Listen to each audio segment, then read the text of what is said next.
Open Forum Radio. Stay open. Hey, Perform Radio watchers and listeners, this is Larry, aka Blue Man Rule. Got Geeks for the Win William standing behind the camera as well, and I am here at Gigantic, and we just got through playing this awesome game. And James, man, nice to meet you. Thank you. Hey. It was a very harrowing experience. So tell us a little bit about Gigantic, man, and tell us about the the creation of it and pretty much what it is. Yeah, so Gigantic is 5-on-5 team-based PvP. It is fast, fluid.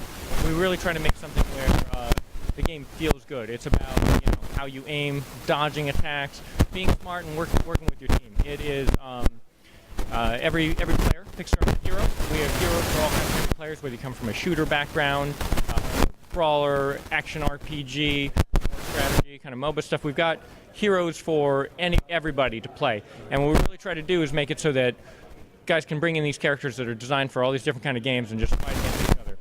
You have to work as a team. You summon creatures to control the map, and you've got this gigantic guardian on your side. The goal is to kill the enemy guardian, and sometimes they're in the background while you're focusing on finding other teams, and sometimes they're just up in your face.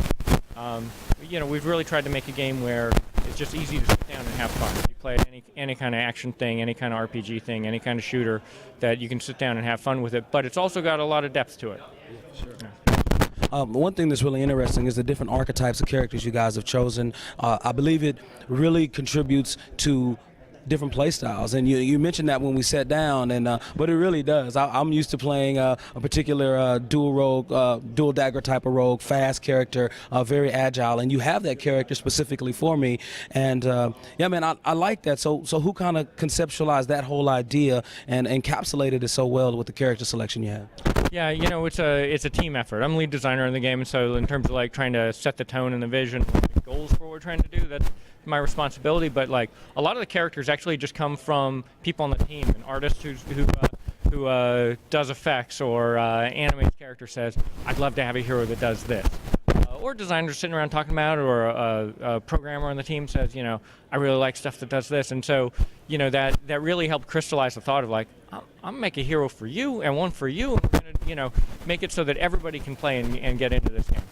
And it's fantastic. So, and not only just that, but the art style is really interesting as well. I don't know that that contribution belongs to the art team, but I really like the art style. So when did you guys fall in love with this particular art style?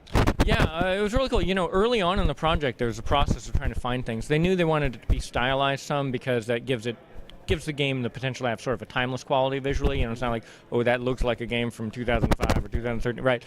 But it took a while for us to get comfortable enough and say, you know what, guys, stop having these sort of conversations in terms of what's marketable, what's not. Let's just make what you think is cool. And we've really focused on having the artists just make what they like visually. And, that wouldn't work with every team, but we've got a team of really thoughtful guys that hold each other accountable in terms of what the quality bar is, and really push each other in terms of the kind of purity of things. It's funny, one of the things that happens with these characters is the amount of times that we go through iteration with the concept artists, and it's just simplify that, strengthen that shape, and the kind of arcane artist language they use to talk about what it takes. It's a very considered and very collaborative process, and a lot of fun. But yeah, we're excited about how the game works. Yeah, no, it all comes through, and the cooperative aspect of the game is you really have to rely on your team. If you get out there and try to lone wolf it, you'll die consistently, and later on in the levels that that respawn time, it starts to feel like a penalty, a real serious penalty. So I really do like that aspect. But Gigantic is really awesome. So when can we expect to see it, and on what platforms? Yeah, so we're going to be free to play on PC. We're just in alpha right now. We're working on sort of plans for that. With a game like this, it's important not to just kind of have the schedule based on what you think it ought to be, but based on the feedback you're getting from people in alpha to know when it's actually ready to go into beta, and then from beta when it's ready to go into release. We certainly expect to make a lot of progress that way this year, but we're not ready to announce timetable. But it's in alpha now. We've got a website, gogigantic.com, where people can sign up for the alpha. Fantastic. And finally, just talk about the controls. I really do not play a lot on keyboard and mouse, but it only took me a couple of seconds just to really get acclimated to it. It's a really nice design that you guys have on that, man. So, James, thank you. Good luck with the game.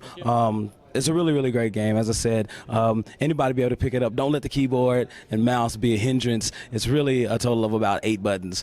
You can handle it. There's more than that on your joystick. So for Perform Radio, behind the camera's Will, I'm Larry, aka Blue Man Rule. That's it for right now from PAX South. I have a couple other things coming your way, but that's it. Stay open.